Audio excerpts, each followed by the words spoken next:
Hello everyone. आज से हम लोग एनसीईआरटी क्लास 6 के साइंस बुक को शुरू करने जा रहे हैं। आज आपका चैप्टर 1 होगा जिसका शीर्षक है भोजन के घटक। ऐसे करके चैप्टर 2, 3 करके हम 6 से लेकर 12 तक के एनसीईआरटी को आपको कवर कराएंगे एक शॉर्ट नोट्स के फॉर्मेट में, जैसा कि आप देख रहे हैं। ठीक है, अब बात करते हैं एनसीईआरटी पढ़ना क्यों उपयोगी है।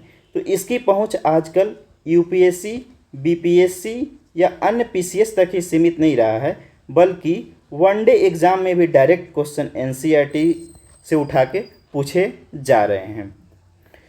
ठीक है, तो इससे आपको क्या सुविधा होगी, जो हम पढ़ाएंगे उससे दो चीज़ें आपको प्रॉफिट होगी।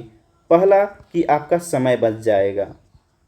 कैसे बच जाएगा कि मान लीजिए आप बुक को रीडिंग करते हैं तो आपको अच्छे से पढ़िएगा चैप्टर 1 को, तो कम से कम 2 घंटा का समय लगेगा। या दूसरा ऑप्शन आपके पास है कि यूट्यूब पर चले जाइए और जो शिक्षक आपको लाइन बाय लाइन पढ़ा दे रहे हैं ऐसे अंडरलाइन करके, तो उनसे पढ़ लीजिए, तो वहाँ पे आपको 1 घंटे का समय लगेगा। लेकिन यदि इन्हीं सब चीज़ों को हम शॉर्ट नोट्स के थ्रू पढ़ाते हैं, आपको बताते हैं, तो आपको मात्र हम 20 मिनट में चीज़ों को समझा देंगे और एक भी चीज़ इस 20 मिनट में आपका स्किप नहीं होगा, जो एनसीईआरटी के अकॉर्डिंग महत्वपूर्ण है, आपके पीटी या मेंस एग्ज़ाम के लिए महत्वपूर्ण है। क्योंकि हमने वनडे एग्ज़ाम भी दिए हैं काफ़ी सारे, और वनडे के साथ साथ हमने पीसीएस को भी फेस किया है। ठीक है, तो इससे चीज़ें पता है कि कहाँ से क्वेश्चन एराइज होते हैं और कौन से पीटी के लिए महत्वपूर्ण है, कौन से मेंस के लिए महत्वपूर्ण है। ये हम आपको पढ़ाते समय भी बता देंगे, इंडिकेट कर देंगे कि ये चीज़ आपको यहाँ पे ध्यान रखना है। तो आपका पहला कि समय बच जाएगा। दूसरा चीज़ क्या आपको प्रॉफिट होने वाला है कि आपको अलग से नोट्स बनाने की आवश्यकता नहीं है। क्यों?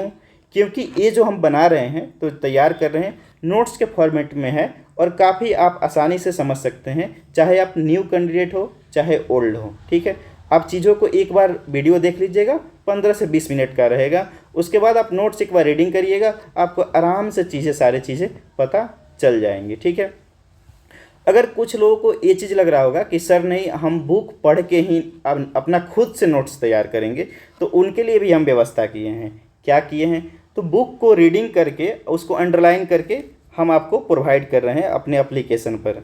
जैसे कि आप देख सकते हैं कि ज्योग्राफी का है क्लास 9 का, तो इसमें आपको जो चीज़ें आपके काम की चीज़ें हैं, ठीक है, उसको अंडरलाइन किया गया है।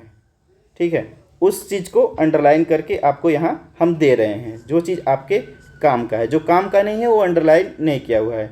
बाकी चीज़ जो लिखा गया है कलर कर दिया गया है, जो भी आपके काम का है। यदि आप चाहते हैं कि हम अपना खुद से नोट्स तैयार करें तो आप इससे भी कर सकते हैं। हमारे एप्लीकेशन पर अपलोड है ये चीज़ें, और जो बाकी है वो अपलोड की जा रही है। ठीक है, तो मेरा सुझाव रहेगा कि आप शॉर्ट नोट्स से ही पढ़िए, क्योंकि एक भी चीज़ हम आपके पीटी या मेंस के अकॉर्डिंग छोड़ेंगे नहीं। ठीक है, तो आप एक बार विश्वास करिए, आप कुछ कक्षाएं देखिए, 3-4 कक्षाएं, आपको आइडिया लग जाएंगी। ठीक है, तो चलिए, ये सब तो बात की बातें हैं, हम लोग करते रहेंगे। अब आते हैं मेन मुद्दा पर। ठीक है, मेन मुद्दा क्या है? मेन मुद्दा आज हम लोग जो चैप्टर है 1 उसको सीखेंगे कि इसमें क्या क्या चीज़ें दी गई है। ठीक है, तो आइए शुरू करते हैं। आज का जो चैप्टर है उसका शीर्षक है भोजन के घटक। मतलब हम लोग जो खाते हैं उसको क्या बोलते हैं? खाद्य पदार्थ, मतलब भोजन। अब उस भोजन में क्या क्या चीज़ें होती है उसको इस चैप्टर में बताया गया है, जैसे कि कार्बोहाइड्रेट, प्रोटीन, वसा, खनिज लवण।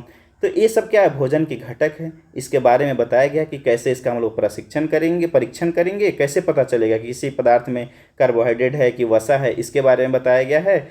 और फिर उसके जो उपयोग हैं कि क्या इससे शरीर में फ़ायदे होते हैं और इसकी कमी से क्या नुकसान है, इसके क्या इम्पोर्टेंस है हमारे शरीर में, इसके बारे में एनसीईआरटी ने बखूबी इसमें वर्णन किया है। सबसे पहले खाद्य पदार्थ के बारे में बताया गया कि खाद्य पदार्थ कहते किसे हैं। ठीक है, तो इसमें लिखा गया है कि जिन्हें हम खाते हैं उन्हें खाद्य पदार्थ कहते हैं। जैसे चावल, दाल, चपाती, मछली, सब्जियां, ये सारे खाद्य पदार्थ हो गए। ठीक है, उसके बारे में आगे लिखा गया है कि कच्ची सामग्री में हमारे शरीर के लिए कुछ आवश्यक घटक होते हैं। मतलब हम जो कच्ची सामग्री खाते हैं उसमें क्या होते हैं? आवश्यक कुछ घटक होते हैं। जैसे दूध पीजिए, सेव खाइए, मांस खाइए। ठीक है, जो भी चीज़ें रहेंगी उसमें कुछ ना कुछ आपके आवश्यक घटक मौजूद रहेंगे। इस घटक को ही पोषक तत्व हम लोग कहते हैं। ठीक है, समझ गए होंगे कि जो घटक रहते हैं खाद्य सामग्री में, उसी को हम लोग पोषक तत्व रहते हैं। कौन कौन से मेजर घटक रहते हैं उसके बारे में बताया गया है।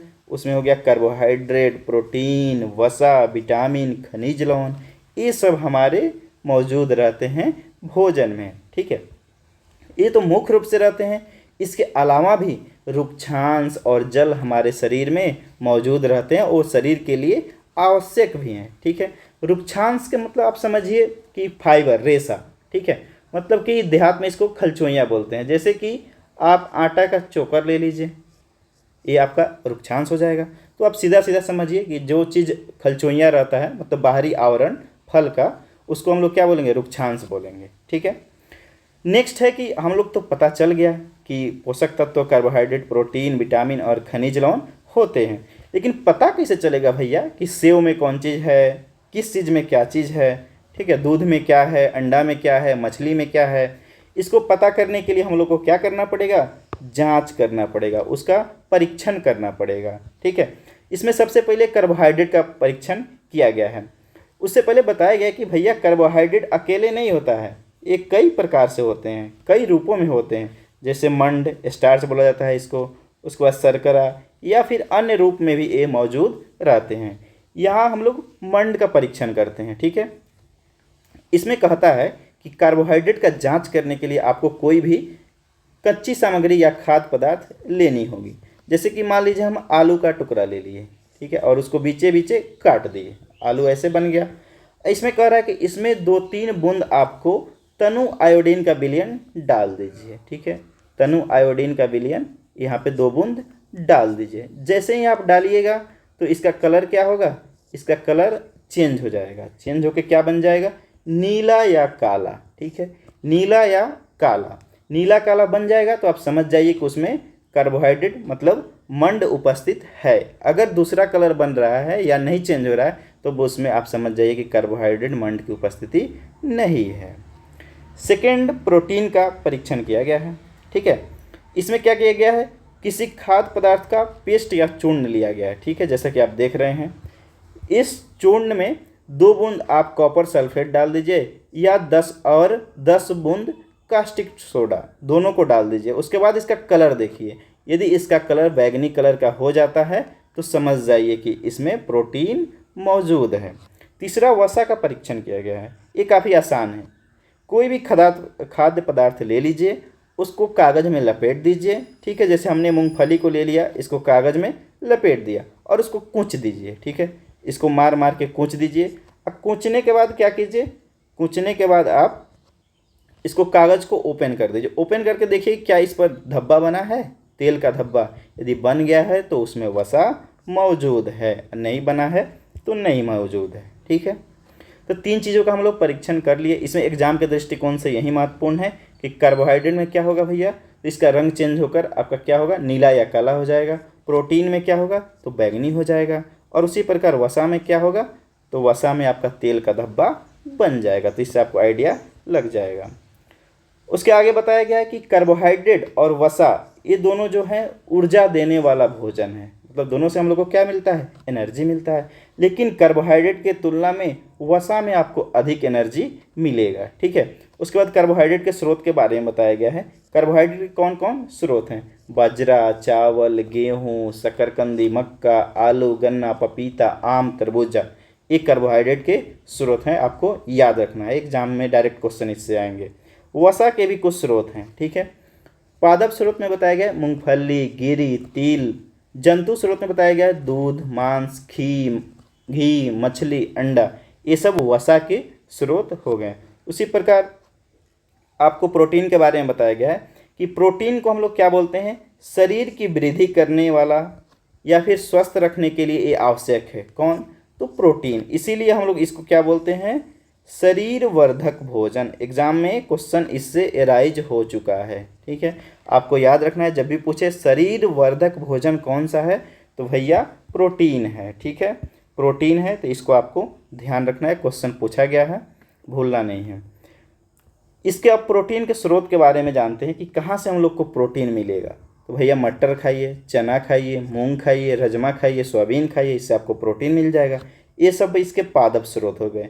जंतु स्रोत में आपको पनीर खाना पड़ेगा, मछली, मांस, दूध, अंडा, ये सब खाइएगा तो ये जंतु स्रोत हैं, आपको क्या मिलेगा, प्रोटीन मिलेगा। ठीक है, तो आपको यहाँ 3 चीज़ें ध्यान रखना है, कार्बोहाइड्रेट के स्रोत, वसा के स्रोत और प्रोटीन के स्रोत। इससे डायरेक्ट क्वेश्चन एग्जाम में हिट होंगे, तो जितने भी चीज़ एनसीईआरटी में उल्लेख किया गया है हूबहू उसको रट लेना है। ठीक है, अब विटामिन के बारे में बताया गया है। क्या बताया गया है, विटामिन के बारे में बताया गया है कि ये रोगों से हमारे शरीर की रक्षा करते हैं, माने रोग से इस क्या करते हैं, हमारे बॉडी को बचाते हैं। ठीक है, इसके अलावा ये आँख, अस्थियाँ, दांत, मसूड़ों को स्वस्थ रखने में सहायता देते हैं। आँख हो गया, हड्डी हो गया, दांत हो गया या मसूड़ा हो गया, उसको क्या करेगा, ये स्वस्थ रखने में सहायता देगा। और आगे लिखा गया है कि विटामिन के कई प्रकार होते हैं, जैसे कि आप देख रहे हैं विटामिन ए, बी, सी और डी, 4 प्रकार के बारे में बताया गया है। और ये भी लिखा गया है कि अल्प मात्रा में ये सारे आवश्यक हैं। ऐसा नहीं है कि एक चीज़ आपके शरीर में है और दूसरा नहीं है तो आपको घाटा करेगा। ठीक है, सब चाहिए और थोड़ा थोड़ा चाहिए, यही इसका खासियत है विटामिन का, सब चाहिए और थोड़ा थोड़ा चाहिए। अब विटामिन ए के बारे में लिखा गया है कि ए जो है हमारी त्वचा और आँखों को स्वस्थ रखने में मदद करता है। ठीक है, किस चीज़ से मिलेगा, तो भैया गाजर से, दूध से, पपीता से हमको विटामिन ए की प्राप्ति होगी। विटामिन बी के बारे में कहा गया है कि विटामिन बी अकेले नहीं रहता है, इसका समूह होता है, जैसे vitamin B1, B2, B3, B6, B12 ऐसे करके ये समूह में रहता है, इसीलिए इसको बी कम्प्लेक्स कहते हैं। ठीक है, बी कम्प्लेक्स समूह में है इसलिए। इसका स्रोत क्या क्या, लीवर, यकृत, गेहूँ, चावल, ये सब खाइएगा तो आपको विटामिन बी मिलेगा। सी का क्या महत्व है, ये रोगों से लड़ने में हमको मदद करता है। ठीक है, मतलब कोई भी बीमारी रहे तो उससे हमको लड़ने में ये मदद करेगा, बचाएगा। इसका स्रोत क्या है, टमाटर, संतरा, मिर्च, आंवला, नींबू, अमरूद, ये सब खाइएगा तो आपको विटामिन सी मिलेगा। ये भी काफ़ी इंपॉर्टेंट है, आंवला से क्वेश्चन एराइज हो गया, आंवला से ही नहीं बल्कि आंवला, नींबू, संतरा, ये सबसे क्वेश्चन पूछे गए हैं एग्जाम में, तो डायरेक्ट हिट होगा। आप पूरा पॉइंट बाई पॉइंट एक एक चीज़ स्किप नहीं करना है, सारे को याद करके रखना है। विटामिन डी के बारे में बताया गया है कि विटामिन डी क्या करता है, तो अस्थियों और दांतों के लिए कैल्शियम के उपयोग में ये सहायक होता है। ठीक है, कहने का अर्थ है कि ये अस्थि और दांत को मजबूत बनाता है, जो कैल्शियम का उपयोग होता है उसमें ये सहायता करता है। इसके क्या क्या स्रोत हैं, तो दूध से आपको विटामिन डी मिल जाएगा, मक्खन से मिल जाएगा, अंडा से मिल जाएगा, मछली आदि से मिल जाएगा आपको विटामिन डी। एनसीईआरटी में एक चीज़ और लिखा गया है, क्या लिखा गया है कि भैया विटामिन डी केवल हम खाने से ही नहीं प्राप्त कर सकते हैं, आप सनलाइट में भी रहिएगा। ठीक है, तो आपको क्या मिल जाएगा, विटामिन डी मिल जाएगा। ठीक है, तो इससे आप समझ गए होंगे कि विटामिन के बारे में, विटामिन के 4 प्रकार यहाँ पर लिखा गया है और उससे क्या क्या आपको प्रॉफिट होगा और कहाँ से प्राप्त होगा, ये चीज़ बता दिया गया है। ठीक है, अब नेक्स्ट बताया गया खनिज लवण के बारे में। इसमें क्या कहा गया कि शरीर के विकास और अच्छे स्वास्थ्य के लिए ये क्या है, प्रत्येक खनिज लवण आवश्यक है। जैसे कि विटामिन, सारा विटामिन हम लोग को थोड़े थोड़े मात्रा में आवश्यक था, उसी प्रकार खनिज लवण भी थोड़े थोड़े शरीर में चाहिए, तभी जाकर कुछ हो पाएगा। उसमें कौन कौन चाहिए, आपको आयोडीन भी चाहिए, लोहा भी चाहिए, फास्फोरस भी चाहिए और कैल्शियम भी चाहिए। अब ये सब आएगा कहाँ से भैया, तो आप नमक से मिल जाएगा आयोडीन, मछली, केकड़ा, अदरक, पालक, दूध, ये सब खाइएगा तो आपको आयोडीन मिलेगा। सेब, नाशपाती, पालक, यकृत, ये सब लीजिएगा तो लोहा मिल जाएगा। दूध, केला, हरा मिर्च, गेहूँ, चावल, ये सब से आपको फास्फोरस मिलेगा और दूध, अंडा से कैल्शियम मिलेगा। ठीक है, तो ये चीज़ आप देख लिए होंगे, लेकिन एक चीज़ यहाँ आपको ध्यान देना है। आप सोच रहे होंगे कि सर जैसे मछली खाएंगे तो सिर्फ हमको आयोडीन मिलेगा, ऐसा नहीं है भैया। मछली जो हो गया ना, उसमें बहुत सारे चीज़ पाए जाते हैं, जो चीज़ मैक्सिमम रहता है उसको यहाँ पे मेजर फैक्ट में दर्शाया गया है। जैसे मान लीजिए आप गाजर खा रहे हैं, ठीक है, गाजर को ले लीजिए, तो गाजर में क्या कहा जाता है कि इसमें विटामिन ए रहता है, लेकिन केवल विटामिन ए ही नहीं रहता है, इसमें बहुत कुछ रहता है, लेकिन विटामिन ए की मात्रा क्या रहती है, अधिक रहती है, इसलिए कहा जाता है कि यहाँ पे विटामिन ए रहता है। ठीक है, तो ये चीज़ नहीं देख लेना है दिमाग में कि जो केवल विटामिन ए ही रहता है, ये समझिए कि विटामिन ए जो रहता है वो मेजर फैक्टर है। ठीक है, मतलब कि ज़्यादा मात्रा में रहता है। आगे उल्लेख किया गया कि अधिकांश खाद्य पदार्थों में एक से अधिक पोषक तत्व होते हैं। ठीक है, बताया भी गया है। जैसे कि चावल को हम ले लेते हैं, ठीक है। तो दूसरे पोषक तत्व की अपेक्षा इसमें क्या होता है, कार्बोहाइड्रेट जो रहेगा आपको अधिक मिल जाएगा चावल में। तो यदि आप चावल का सेवन कर रहे हैं, खा रहे हैं, तो आपको कार्बोहाइड्रेट ज़्यादा मिलेगा, बाकी सारा तो मिलेगा ही। इसीलिए चावल को कार्बोहाइड्रेट समृद्ध भोजन कहा जाता है, ठीक है। कार्बोहाइड्रेट को क्या कहा जाएगा, चावल को कार्बोहाइड्रेट समृद्ध भोजन। डायरेक्ट क्वेश्चन हिट होगा, याद रखना है। अब आते हैं हम लोग आहारी रेशो के बारे में, जिसको क्या बोलते हैं, रुक्षांश, जो शुरू में हमने जिक्र भी किया था, ठीक है। रुक्षांश मतलब फाइबर हुआ, रेशा हुआ। इसकी आपूर्ति कहाँ से होगी, तो इसकी मुख्य आपूर्ति आपको पादप उत्पादों से होता है, मतलब पौधे से जो हम लोग लेते हैं उससे होगा। जैसे कि दाल, आलू, ताज़े फल, सब्जियां, ये सब लीजिएगा तो आपको क्या रुक्षांश मिलेगा। या साबुत खाद्यान्न, साबुत खाद्यान्न क्या कहते हैं, वहीं खलचोइयाँ, जिसको चोकर कहिए, या फिर ब्राउन राइस, ये सब चीज़ को साबुत खाद्यान्न कहते हैं, ठीक है। अब ये आहारी राशि क्यों महत्वपूर्ण है हमारे शरीर के लिए, क्योंकि ये शरीर को कोई पोषक तत्व प्रदान नहीं करते हैं। इससे क्वेश्चन हिट हुआ है, ठीक है, ये काफ़ी इंपॉर्टेंट है, इसको ध्यान रखिएगा। इससे कोई पोषक तत्व प्रदान नहीं होता है। क्वेश्चन डायरेक्ट पूछता है कि इनमें से किससे आपको पोषक तत्व प्रदान नहीं होता है, दे देगा वसा, कार्बोहाइड्रेट, प्रोटीन, आहारी रेशे, ऐसे करके, ठीक है। एक बार क्वेश्चन पूछा, एक बार नहीं कई बार पूछा गया है, तो इसको ध्यान रखना है। लेकिन ये जब हमको पोषक तत्व नहीं देता है, नहीं प्रदान करता है, तो जरूरी क्यों है शरीर में, तो ये देखिए नीचे लिखा गया है कि बिना पचे भोजन को बाहर निकालने में ये सहायता करता है। काफ़ी महत्वपूर्ण काम करता है बिना पचे भोजन को निकालने में, इसलिए ये महत्वपूर्ण है, आहारी रेशे। नेक्स्ट है जल का क्या इंपॉर्टेंस है, तो भोजन में उपस्थित पोषकों को अवशोषित करने में जल सहायता देता है, ठीक है। जो भी हम लोग चीज़ ऑब्जर्व करते हैं पोषक तत्व, तो उसको अवशोषित करने में जल महत्वपूर्ण भूमिका निभाता है।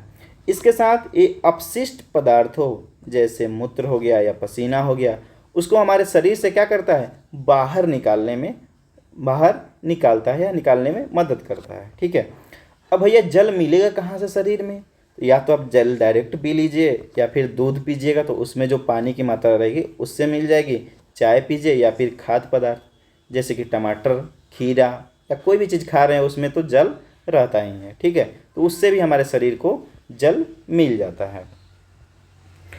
अब आहार के बारे में बताया गया कि आहार किसे कहते हैं, तो जो कुछ भी हम खाते हैं उसी को क्या कहते हैं, आहार कहते हैं। अब संतुलित आहार क्या होता है, संतुलित आहार का मतलब कि पोषक तत्व जो है वो न तो अधिक हो जाए और न ही कम हो जाए, मतलब कि बराबर मात्रा में रहे, जितनी शरीर की आवश्यकता है, तो उसको हम लोग संतुलित आहार कहेंगे, ठीक है।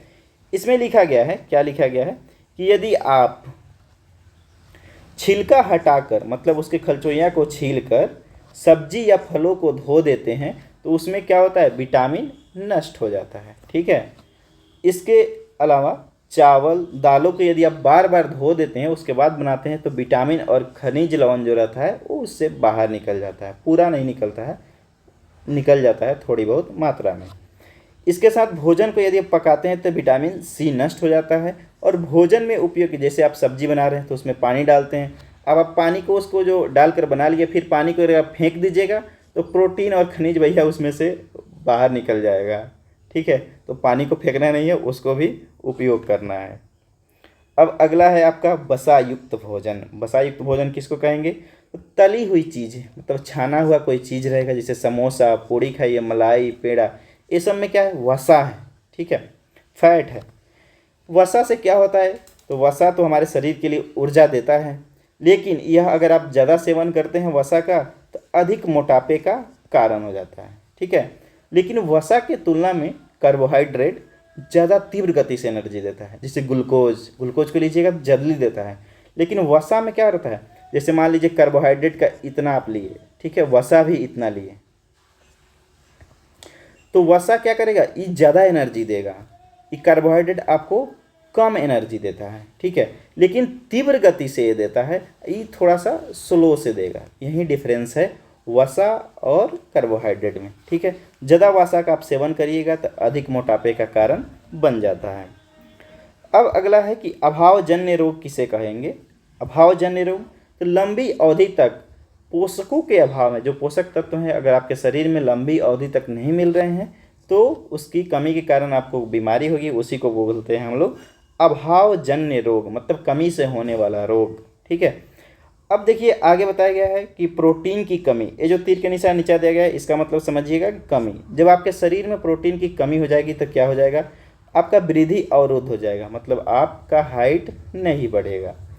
चेहरे पर सूजन, बालों का रंग उड़ना, त्वचा की बीमारियां और पेचिश, ये सब आपको हो जाएगा यदि प्रोटीन की कमी हो रही है।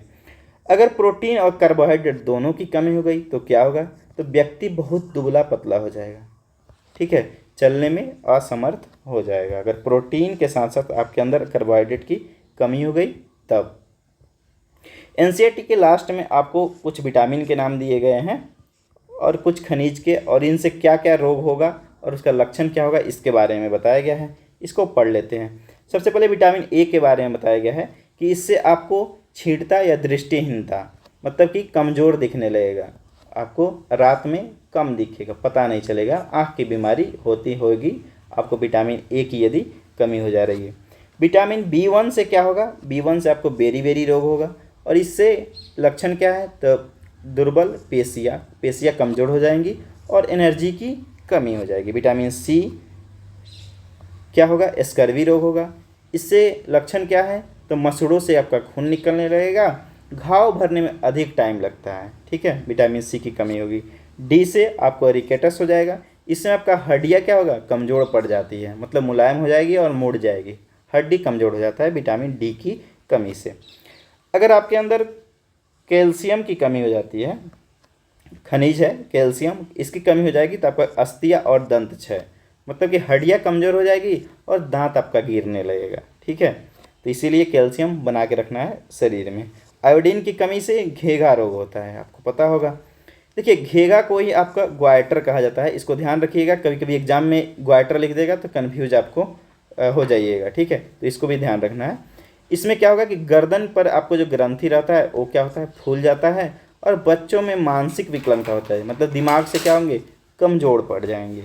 और उसके बाद लोहा की यदि कमी होगी तो अरक्तता, मतलब कि कमजोरी आपको हो जाएगी। ठीक है, तो आज हम लोग देखें क्लास 6, इसके सारे चीज़ों का आपको बखूबी हमने उल्लेख कर दिया है। सबसे पहले इसका थोड़ा सा सारांश हम लोग देखते हैं कि चैप्टर में बताया गया है कि हमारे भोजन के घटक, माने भोजन में क्या क्या चीज़ें पाई जाती है, जैसे कि कार्बोहाइड्रेट, प्रोटीन, वसा, विटामिन, खनिज, इसको कैसे हम जांच करेंगे किसी चीज़ में कि उसमें है या नहीं है, उसके बारे में बताया गया है। कार्बोहाइड्रेट, प्रोटीन और वसा का यहाँ परीक्षण भी कर बताया गया है। उसके बाद इसके स्रोत क्या क्या होते हैं उसके बारे में बताया गया है। फिर प्रोटीन के बारे में बताया गया कि ये हमारे शरीर के को क्या लाभ देते हैं और इससे क्या हानि होता है। फिर विटामिन के बारे में, ये कैसे हमारे शरीर को प्रोफिट करता है और इसकी कमी से क्या क्या हानि होगा और इसके स्रोत क्या है। उसी प्रकार खनिज लवण, रुक्षांश, जल और संतुलित आहार क्या होता है जो हमारे शरीर को फिट रखे। और फिर अगर किसी विटामिन की कमी हो जाएगी, खनिज की कमी हो जाएगी तो कौन से रोग होंगे, इन सब चीज़ों को इसमें जिक्र किया गया होगा। आपको अच्छी तरीक़ा से ये चैप्टर क्लियर हो गया होगा। आपका इसका जो PDF नोट्स है टेलीग्राम और एप्लीकेशन दोनों जगह से आप प्राप्त कर सकते हैं, और कमेंट बॉक्स में ज़रूर बताइएगा कि कैसा लगे ताकि आगे इसको जारी रखा जाए। ठीक है, थैंक यू फॉर वॉचिंग।